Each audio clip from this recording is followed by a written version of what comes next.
வணக்கம். பரபரப்பு மீடியா செய்திகளுக்காக நான் நிரோஷன்.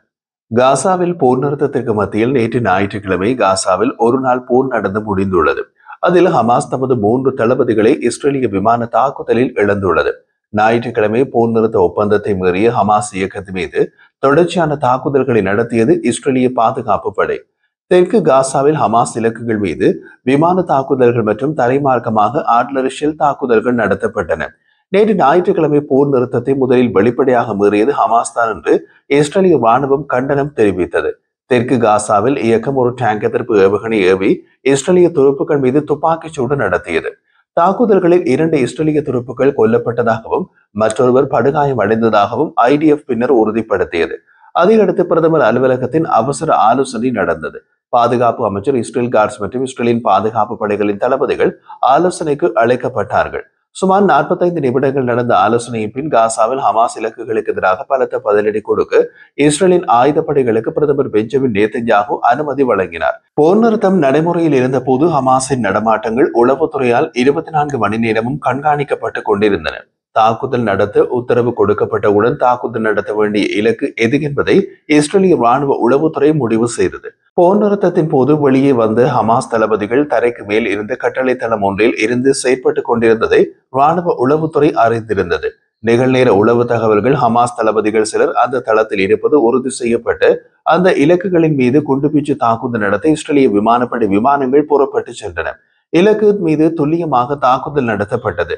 காசாவில் இஸ்ரேலிய விமான தாக்குதல்களின் விளைவாக 11 பேர் கொல்லப்பட்டனர் மற்றும் பலர் காயமடைந்தனர் என்று ஹமாஸின் ஆயுத பிரிவான அல் கசாம் படைப்பிரிவு பின்னர் கூறியது.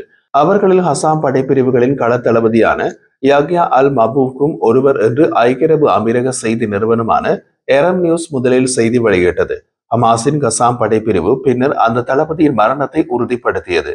குண்டுவீச்சு நடந்த போது அந்த கட்டடத்தில் வேறு தளபதிகளும் ஹமாஸ் உறுப்பினர்களும் இருந்தனர்.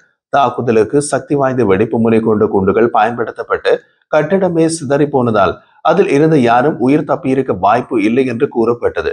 சிறிது நேரத்தின் பின் ஞாயிற்றுக்கிழமை மாலை ஹமாஸின் ராணுவ பிரிவு வேறு 2 தளபதிகள் மற்றும் 2 ஹமாஸ் உறுப்பினர்களின் மரணத்தையும் உறுதிப்படுத்தியது. மொஹாமட் அபு ரஃபி, ஹுசைன் அல் சவல்ஹா ஆகிய இருவரும் கொல்லப்பட்ட தளபதிகள்.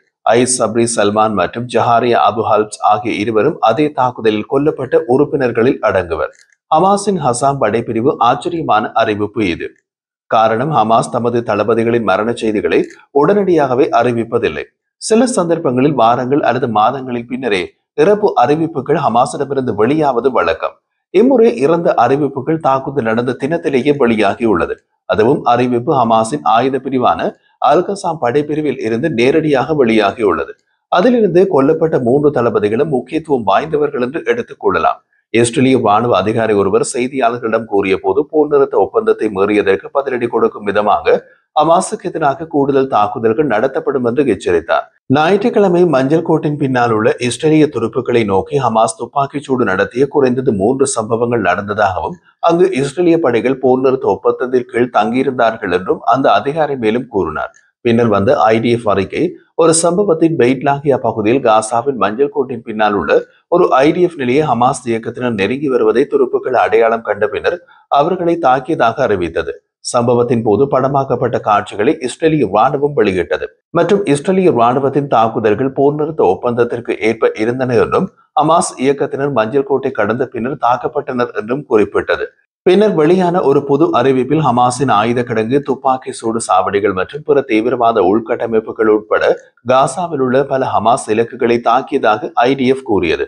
120 வெடிப்பொருட்களை பயன்படுத்தி ஹமாஸின் 6 கிலோமீட்டர் நிலத்தடி சுரங்க பாதைகளை அகற்றியதாக ராணுவம் மேலும் கூறியது.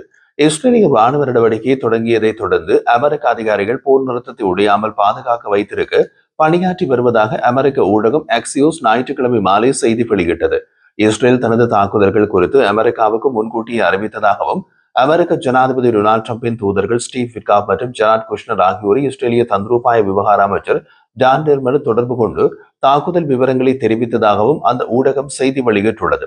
விகிதாசார ரீதியாக பதிலடி கொடுக்க வேண்டும், ஆனால் நிதானத்தை காட்ட வேண்டும் என்று அமெரிக்கர்கள் இஸ்ரேலுக்கு தெரிவித்ததாக அமெரிக்க அதிகாரி ஒருவர் அக்சியோஸிடம் கூறினார். யாரும் முழு அளவிலான போருக்கு செல்ல விரும்பவில்லை என்றும் கூறினார். அமைதி ஒப்பந்தத்தை அளிக்காமல் ஹமாஸுக்கு கடும் விளைவுகள் ஏற்படும் என்பதை காட்டவே இஸ்ரேலியர்கள் முக்கிய இலக்குகள் மட்டும் தாக்கிவிட்டு நிறுத்தியதாக கூறப்பட்டது. இதன் மூலம் ஞாயிற்றுக்கிழமை காசாவில் அமெரிக்க மத்தியஸ்த போர் நிறுத்தம் அதன் முதல் பெரிய சோதனையில் இருந்து தப்பியதாக தெரிகின்றது. அரசியல் பிரிவுகளின் வழிகாட்டுதலின் பேரில் போர் நிறுத்தத்தை மீண்டும் செயற்படுத்த தொடங்குவதாக இஸ்ரேலிய பாதுகாப்பு படைகள் IDF ஒரு அறிக்கையில் தெரிவித்தன. ஹமாஸ் மற்றும் அதன் ராணுவ பிரிவான அல் கசாம் படைப்பிரிவு வெளியிட்ட அறிக்கையில் ஞாயிற்றுக்கிழமை மாலை போர் நிறுத்தத்தில் உறுதியுடன் இருப்பதாகவும் இஸ்ரேலிய படைகள் மீதான தாக்குதலில் ஈடுபடுவதை தவிர்ப்பதாகவும் தெரிவித்தன. ஒப்பந்தத்தின் முக்கிய கட்டமைப்பாளர்களான ஸ்டீவ் விட்காப் மற்றும் ஜெரார்ட் குஷ்னர் ஆகியோர் இஸ்ரேலுக்கு செல்ல உள்ள நிலையில் போர் நிறுத்தத்திற்கான அறிவிக்கப்பட்ட உறுதிப்பாடு வந்துள்ளது. ட்ரம்ப் நிர்வாகம் ஒப்பந்தத்தின் அடுத்த கட்டத்தை இந்த வாரம் செயற்படுத்த நகரும் போது ஞாயிற்றுக்கிழமை தாக்குதல்களின் பின் போர் நிறுத்தம் உடைந்து விடாமல் தவிர்க்கப்பட்டுள்ளது என்று திட்டமிடல் குறித்து நன்கு அறிந்த வட்டாரங்கள் தெரிவிக்கின்றன. அமெரிக்க துணை ஜனாதிபதி JD வான்ஸ் இந்த வாரம் இஸ்ரேலுக்கான அமெரிக்க தூதுக்குழுவை வழிநடத்துவார் என்று எதிர்பார்க்கப்படுகின்றது.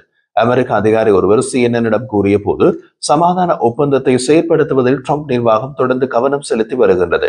மேலும் அதற்காக எங்கள் கூட்டாளர்களுடன் நாங்கள் தீவிரமாக செயற்பட்டு வருகின்றோம்.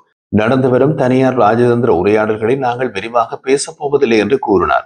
ஞாயிற்றுக்கிழமை இஸ்ரேல் காசா முழுவதும் தொடர்ச்சியான தாக்குதல்களை நடத்திய பின்னர் தாக்குதலில் கொல்லப்பட்ட 2 இஸ்ரேலிய ராணுவத்தினரின் பெயர்களை IDF வெளியிட்டது. அவர்களின் கூற்றுப்படி ஜானிப் குலாம் மற்றும் ஸ்டாஃப் சார்ஜன் இட்டாய் ஜாவட்ஸ் ஆகிய இருவரும் கொல்லப்பட்டனர். போர் நிறுத்தத்திற்கு பின்னர் காசாவில் இஸ்ரேலிய துருப்புகள் கொல்லப்பட்டது இதுவே முதல் தடவையாகும். ஞாயிற்றுக்கிழமையில் காசாவில் பல பகுதிகளில் இஸ்ரேலிய தாக்குதல்களில் குறைந்தது 44 பேர் கொல்லப்பட்டதாக காசாவின் மருத்துவமனைகளின் தகவல்கள் தெரிவிக்கின்றன.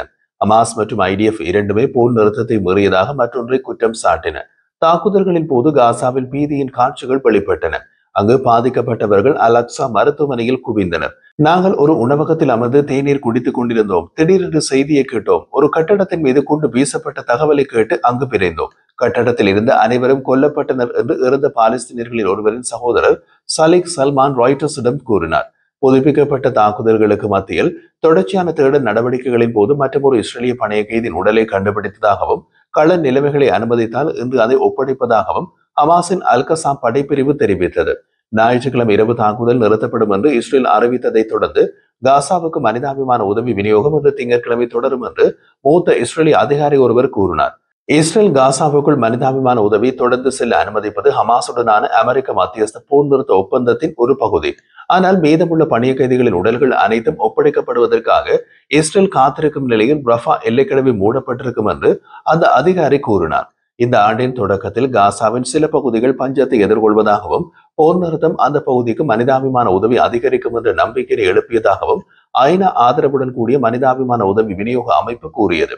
ஆனால் இந்த விஷயத்தில் இஸ்ரேலிய பிரதமர் பெஞ்சமின் நேதன்யாஹூ தனது கூட்டணியை ஆதரிக்கும் தீவிர வலதுசாரி கட்சிகளின் அழுத்தத்தை எதிர்கொள்கின்றார். இஸ்ரேலின் தேசிய பாதுகாப்பு அமைச்சர் இடாமர் பென்-குவிர் காசாவுக்குள் மனிதாபிமான உதவியை மீண்டும் தொடங்குவது ஒரு வெட்கக்கேடான பின்வாங்கல் என்று விவரித்தார்.